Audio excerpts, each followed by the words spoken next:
Alright guys, we are going to the track. Again. Take two. Take two.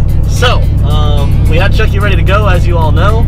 We were really excited to get going to the track, do all of our testing, and then it became Florida summer, so it rained for 3 months straight.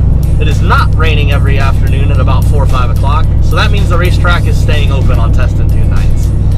So, although take two is a couple months apart, take two, here we go. We got Chucky loaded up. We've got the 18 manifold. We've got some other fun stuff to test out tonight. So we'll baseline the car, run it completely stock, see what we can do, and from there start bolting on parts and see how fast we can get it.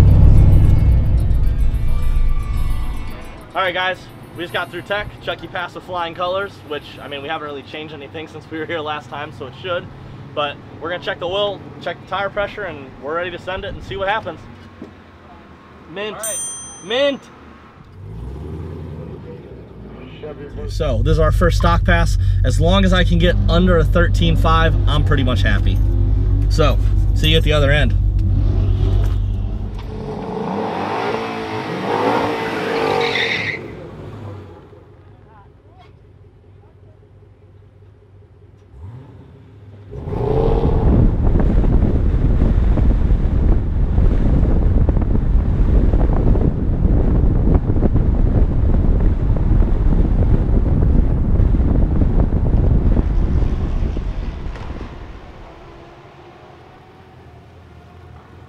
How'd we do? What do you think we did? I saw 13 something. 13.2, that's right. I'm happy with that. As long as I told you under 13.5, I'm happy with the car. So 13.2, I'm great with. We'll go do it again, let it cool off a minute.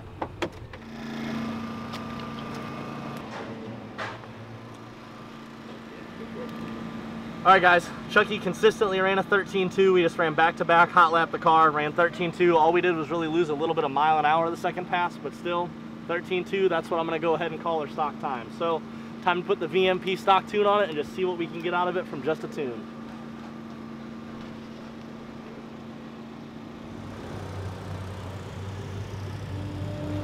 All right, guys, so we ran Chucky back to back, ran a 13.2 all bone stock. So we loaded up a tune in it from Joe and Mike. Hopefully we can get out there and hit some 12s. We'll see what happens. I'm hopeful though.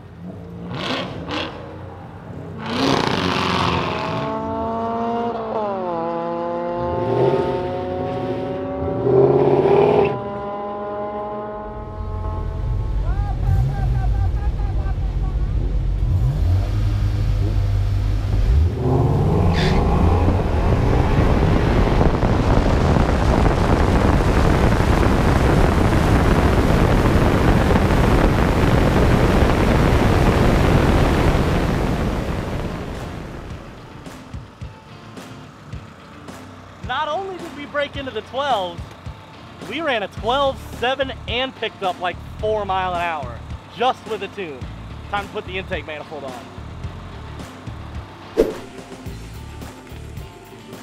So we went to the track and Chucky did very well going from bone stock with a tune, but going from tune to putting on an 18 manifold, 56-pound injectors, the JLT cold air, obviously only picking up a 10th. Something isn't right there.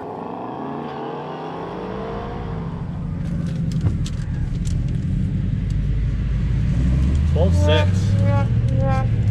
not good.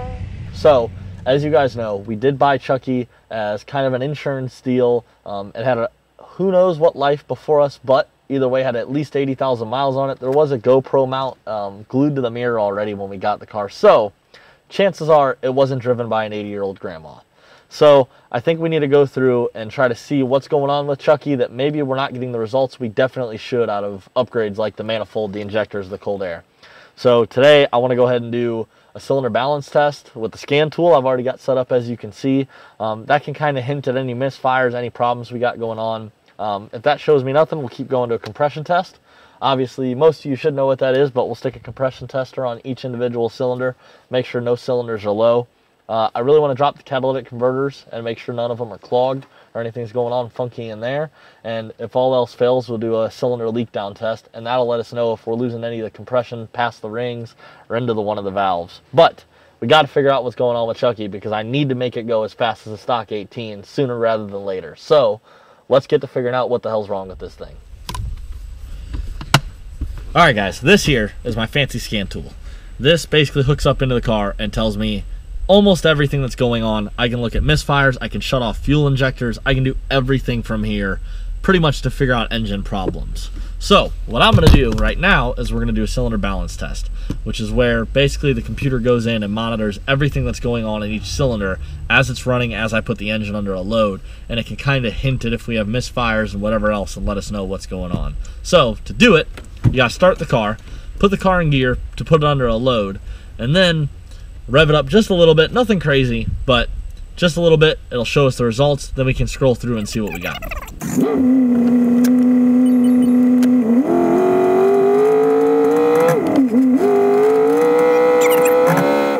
We are getting some blips on cylinder 7, so what's really cool about this is we can go in then and kill cylinder 7 and see if it runs any better. Well, obviously it's not going to run better by killing it, but see if it runs any worse or if it's just the same.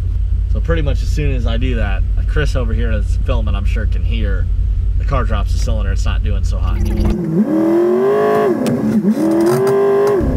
We'll turn on cylinder 7 again and see if it's still reading the same. Yeah, it's not. I really don't think we have a problem there. Okay, so now we're going to go something that's Ford specific called Mode 6 data, which Mode 6 is where I can go in and I can look at each fuel injector and see what's misfiring when, how many misfires, because some of you probably don't know this, a lot of you probably don't know this, but your engine doesn't need to misfire just once for your car to throw a misfire code. Actually, the Ford limit is set at something like 63,000 misfires on one cylinder is what it takes before your engine trips the check engine light and says, okay, we've got a misfire on cylinder number 6. So you can go in here like I'm doing and we can see maybe we're not at that 63,000 mark that trips the check engine light, but we're on our way to it. Cylinder number 1 has 3 in that last little bit. Cylinder number 2 has 3. Nothing on 3, only 4 on 4, 5 on 5, nothing on 6, 5 on 7, 1 on 8. So that's nothing to be concerned with. So as much as I wish the scan tool could have pointed us somewhere, all the data and everything, the balance test, everything looks fine. So I think the next step for us is definitely going to be to do a compression check and see what happens. So the cylinder balance test and the scan tool didn't really show us anything on why Chucky's down on power. So our next step's going to have to be do a compression test. Got to pull all 8 plugs out, get the ignition coils out of the way, and individually on each cylinder we'll stick a compression tester in there and see what the difference is. Typically we want to see no bigger difference than like 5 to 8% between cylinders, but obviously we'll see what the numbers are and go from there, because they can also all be low but be within 5% of each other. So we just got to see what the numbers are and figure it out.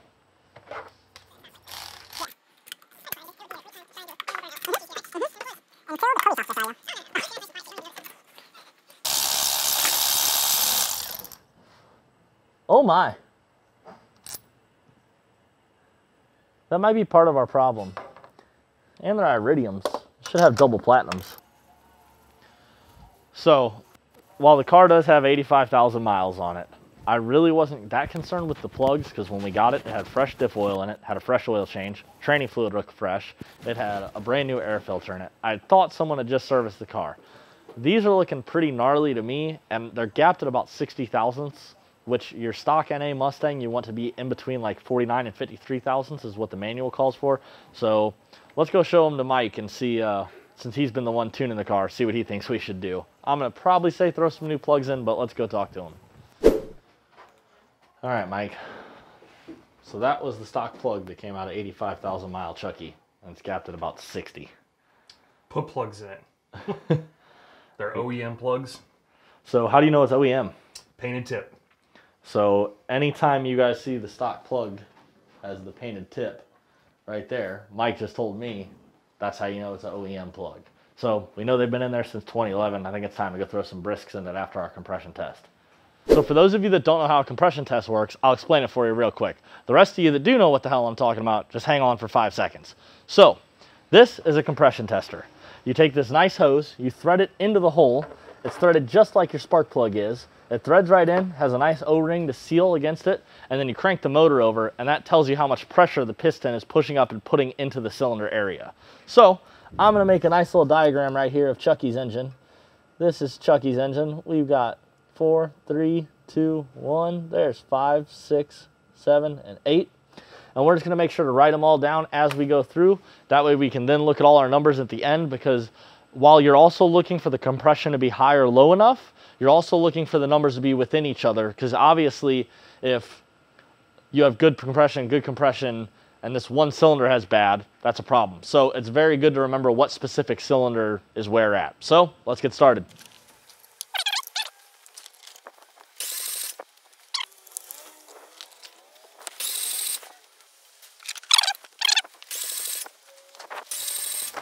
Our biggest variance is we go from 146 to 152, which 6 PSI on an 80,000 mile motor, who cares? Like, that's literally nothing to even talk about or keep bringing up. So I think it's time to do a cylinder leak down test, because so far our power balance test, our compression test hasn't really shown us anything. But since I don't have a leak down tester here right now, I think it's a good idea. Let's get the car up in the air, and I want to drop the cats and make sure nothing's clogged or shaking apart on those, because the car is a little bit higher miles, and like I've said before, it's got a GoPro mount on it. It had mufflers on it when we got it. Somebody might have had some fun with this thing before we got it. So let's check the cats.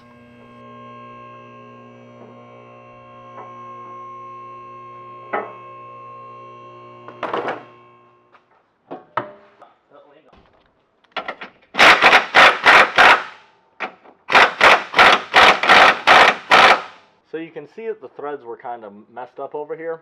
We do know when we got Chucky that it had completely lost the front right spindle, strut, sway bar link, everything over here. So I'm assuming that's why some of this stuff is bent up a little bit. In fact, if you come and actually look over the bracket that goes from the radiator support to the subframe, you can see that it's bent up a good little bit right here. So some of this stuff probably got nicked a little bit. Luckily, it didn't get hurt too bad in whatever accident Chucky went through.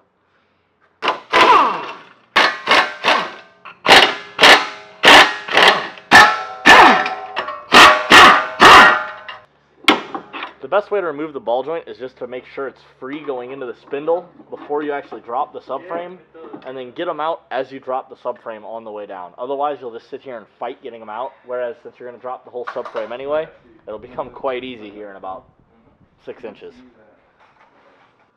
This is my assistant. Yeah. His name is Cody. He's not happy about being my assistant, but he is.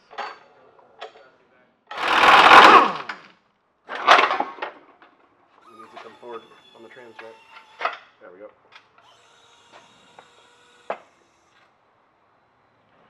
Oh, my fanny jack out there.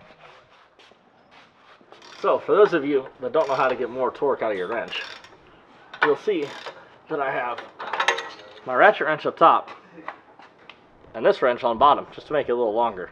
All you gotta do, slip it in, go like that. And then you can really, really stress the hell out of your snap-on ratcheting mechanism. But the good news is it's snap-on, so if it breaks, they'll warranty it. Who cares? Get the bolt loose. I'll slide in here.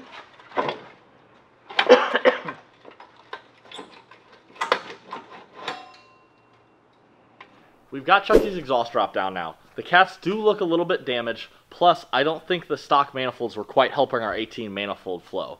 So we've got a set of headers off of Rebecca's 2011 race car. They're used, but obviously Chucky's a budget build, so it's okay that we're putting some used parts in there. They're good. There's no cracks or anything. However, her mid-pipe off of her race car isn't quite going to work on Chucky, our street car. So we're going to grab a brand new set of Dynatech high flow cats and mid-pipe, and let's go get Chucky fitted up with some headers.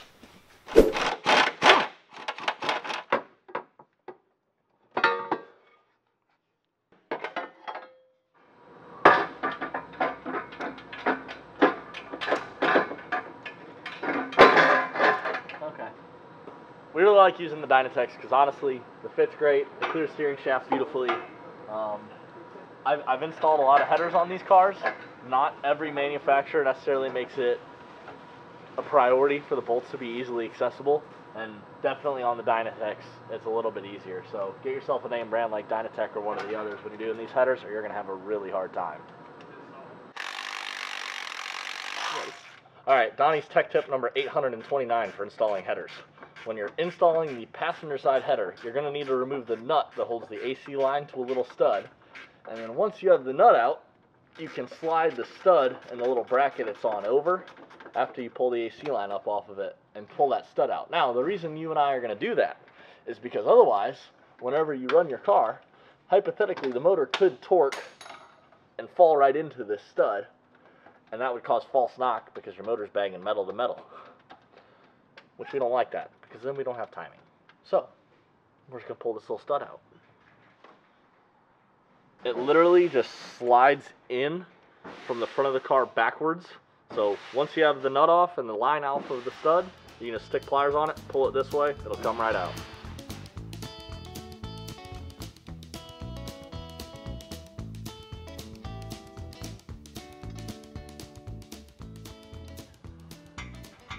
So obviously you guys can see we are reusing the factory hardware to put our headers on. Now there's basically one reason for that. Obviously I'm using Rebecca's old headers, so I don't have a brand new box with all the bolts in it to install these. However, it is also a well-known theory that the factory studs and nuts are the best way to hold your exhaust manifold or header on. So if at all possible, whenever possible, try to use the stock studs and nuts. But your headers should come with a whole new bolt set, and they are perfectly fine to use anywhere you can get them in. Alright, definitely if you're working on a car from up north that's been driven in salt, or if you got any kind of rust, high mileage, anything, make sure you're spraying these with PB Blast before you try to take them out, because these threads will strip out easy, and you can round off these heads. Now, they do sell a special socket that fits perfectly around there, works with a 3/8 ratchet.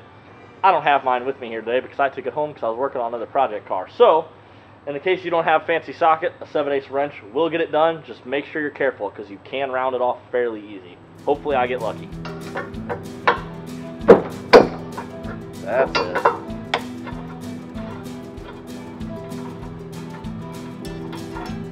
Ta-da!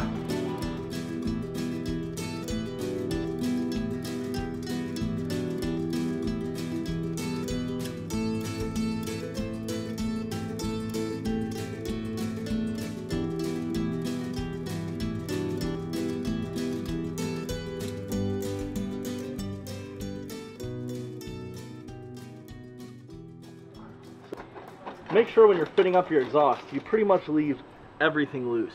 That way, as we're sitting here and we're working this X pipe and figuring out where exactly we want everything, the collector's loose, that lets us have adjustment. Where it slips into the X pipe, that's loose right now, there's no clamp on it, that lets us have adjustment. And then we can get everything slipped together and how we want it situated before we crank it down, make sure it's all high enough and nothing's going to drag the ground. Alright, Donnie's tech tip number 428 for headers. Whenever you're installing these slip fit connections, if you're working on an S197 or an S550, they all have the same slip fit right here at the mid pipe. Try to leave one off and do like I did here, where you slide the other one forward, and then you can use this one you have off for your judge of where you have it directly in the middle. Then once you have that one set, you can slip on your other one and use your one that you already have lined up perfectly to decide how far forward to slide this one.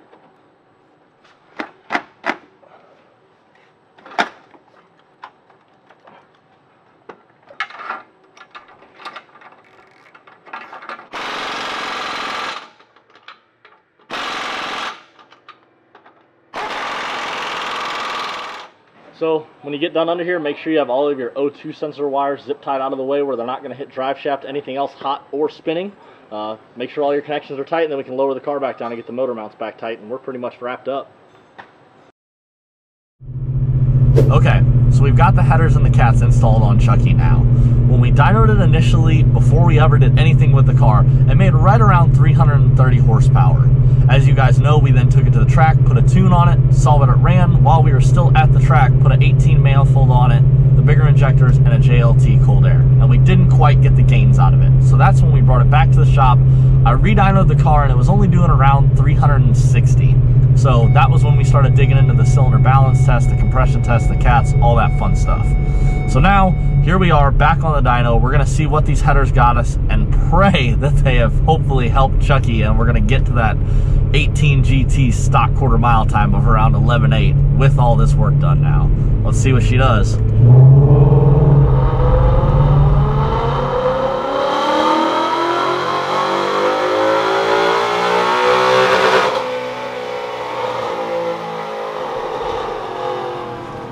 Holy crap. Chucky just did 395 rear wheel horsepower just by the headers and the cats being the only change we had from the last time, us doing 360 with the 18 manifold, the cold air, and the injectors.